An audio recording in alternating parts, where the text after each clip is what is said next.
This is chapter number 5, the age of industrialization. Next come is factories. The factories come up, so we are talking about India. So let me tell you what happened. In 1854, first cotton mill in Bombay came up. So you can say first cotton mill in Bombay, present day Mumbai. Then in 1855, the first jute mill came up, and another one later in 1862. 1860s, the Elgin mill. Elgin is a kind of stone like marble. So Elgin mill, it started in Kanpur. Then in 1861, the first cotton mill of Ahmedabad was set up. So first cotton mill for Ahmedabad. Then in 1874, the first spinning and weaving mill of Madras, it began production. Now the question arises that these factories were being set up in India. Who were financing it? And from where does the money coming from, capital coming from? So we need to talk about the early entrepreneurs. Here is the picture, two pictures, let me show you. Then I'll go to the detail of them. These two pictures shows, the first one is Jamshedji G. Bhoy. So he was the son of Parsi weaver, and he was involved in the China trade and shipping. He owned a large fleet of ships, but because of the competition from English and American shippers, he actually sold his ships by the 1850s. Here we have one more entrepreneur, Dwarkanath Tagore, and he believed that India would develop through westernization and industrialization. So he invested in shipping, shipbuilding, mining, banking, plantations, and insurance. So let me give you the idea of the early entrepreneurs. So the British in India began exporting opium to China and took tea from China to England. This was the triangular trade they were doing. So many Indians participated in this trade by providing finance. They were giving finance. Indians were giving finance, procuring supplies, and also shipping the consignments. In Bengal, Dwarkanath Tagore, the picture shows, made his fortune in the China trade and established six joint stock companies in the 1830s and 1840s. In Mumbai, Parsis, the name of Dinshaw Petit and Jamshedji Nusarwanji Tata, they built huge industrial empires in India, and they accumulated their initial wealth partly from export to China and partly from raw cotton shipments to England. The others, like the merchants from Madras, traded with Burma and Middle East and East Africa. There were other trading were also going on. So the other trading activities included carrying goods from one place to another, banking, transferring of the funds between cities, and financing the traders. But Indian traders were bad. They were bad from trading with Europe in manufactured goods, and they had to export raw materials and food grains required by the British. And they were also gradually edged out of the shipping business, the Indians. So, all these were going on. So question arises is, where did the worker came from? So the crux is that all the worker, mostly they came from the vicinity, wherever the mill or production is going on. So most industrial regions, worker came from the nearby districts only. If you see the with the expansion of factories needed workers. In 1901, there were 5,84,000 workers in Indian factories. 1946, the number was over 24,36,000. So they came from the nearby district. And the job seekers were always more than the jobs available at that time. So industrialists employed a jobber. There was a jobber. Let me show you. Here is a symbolic picture of a jobber.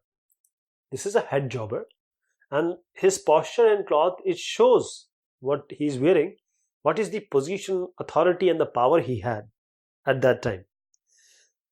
So industrialists, they employ the jobbers for getting new recruits, and these jobbers were what? They were the, you can say, very close to or very old and trusted worker of the you can say the person who held that business. So the employment of these jobbers were done by industrialists, and these jobbers were getting new recruits. So they got people from their village, ensured them the job. These jobbers, they ensured them the job, ensured them job and helped them to settle in the city wherever they are coming, and provided them with money also when the people are in crisis. But there were some peculiarities also of industrial growth. If you see, this is the spinners at work in Ahmedabad mill. Mostly women were doing work in the spinning departments. So as I just mentioned, what were the peculiarities, specialities or different things about the industrial growth? The European managing agencies established tea and coffee plantations, acquiring land at cheap rates from the colonial governments. So they also invested in mining the indigo and jute. Since the yarn was not an important part of British imports in India, the early cotton mills in India produced very coarse cotton yarn rather than fabric.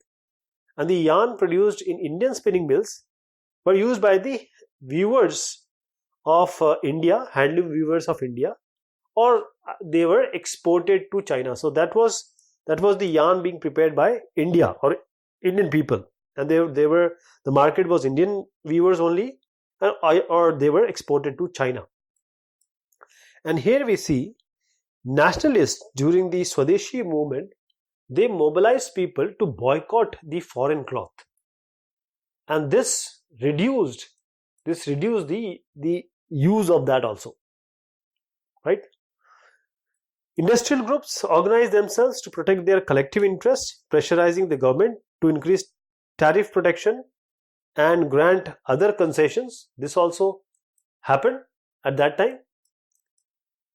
And from 1906, the export of Indian yarn to China, it declined. Since what?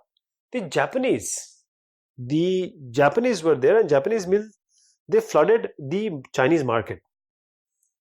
In 1900 and 1912, at this time, cotton piece goods production in India doubled.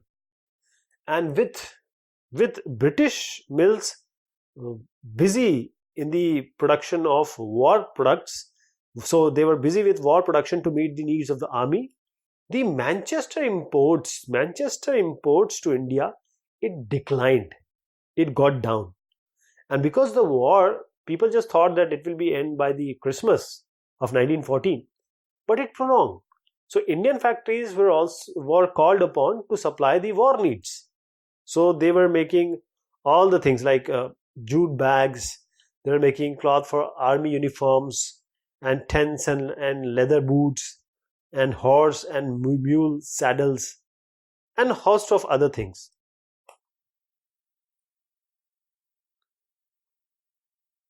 So industrial production boomed owing to the increase in the working hours and the establishment of new factories. And if you see, unable to unable to modernize and compete with the US, Germany and Japan, the British economy then crumbled after the war. So cotton production collapsed. We are talking about Britain at that time, and exports of cotton cloth from Britain, it fell really dramatically. And within the colonies, the local industries, as we just saw in India, the local industries, they substituted the foreign manufacturers and also captured the home market finally. So what was happening in the small scale industries? This is a hand woven cloth. So there is very intricate designs, if you say hand woven cloth. This could not be copied easily by mills. So large industries form only a small segment of the economy. If you understand that if the industries has come up, then it will just take over all the small businesses. It was not like that. Most of them were located in Mumbai and Bengal. Most of the workers worked in small workshops, very small workshops, gully workshops and household units. Means units were in their houses only. So while these cheap machines made thread wiped out the spinning industry in 19th century, but the weavers still survived. And handlooms cloth production expanded steadily between this year 1900 and 1940. This happened. Now the question arises that these small scale industries, they didn't die, they were there. So how does this happen? This is because of some inventions. The viewers, they were adopting the technological changes, like the fly shuttle. Fly shuttle, this is a mechanical device used for viewing, moved by means of ropes and pulleys, and it places the horizontal threads called the weft into the vertical threads called the rope. The invention of the fly shuttle, it actually made it possible for the viewers to operate large looms and view wide piece of cloth. So this can be done at that time. So this is how it still survived. So among weavers, some produced coarse cloth while other wore fine varieties. The coarse cloth was bought by the poor, if you see here. The coarse means they were producing all types of cloth and they have markets for them also. The coarser cloth was bought by the poor and the demand fluctuated violently along with the fluctuation of their incomes. And the finer ones were bought by the rich and the demand was constant, because if you see the Banarsi and Baluchari saris, the demand was always there. Baluchari saris are like those saris which has all the mythological stories being crafted on it. So this happened at that time. This is the picture showing location of large scale industries in India, and the size of the circle shows, this indicates the amount of industries they have. So Bengal region was having the highest, then Mumbai, then we have this Uttar Pradesh or Uttar provinces, United Provinces, in Madras, some were here, Punjab also. So this was the distribution at that time.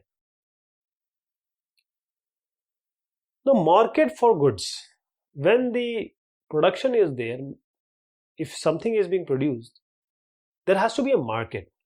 So these are some of the advertisement pictures which showing that how the products are being advertised. That is, see, made in Manchester. If something is coming from Manchester, it was being sold with a label, and along with that they have picture of Indian mythological you can say scenarios or pictures or symbols. So people were forced to do, or they were glued that okay, we should buy this and we should really buy all these so that we are doing good for our country.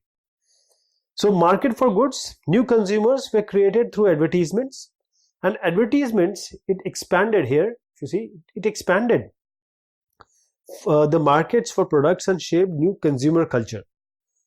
As I suggested here, the label was needed for making the name and the place of the manufacturer and the name of the company familiar to the buyer, like this Manchester.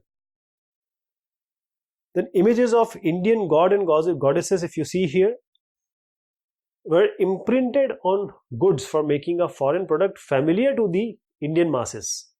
And calendars are very important, because if you put a calendar on your wall, you are going to see it for whole year.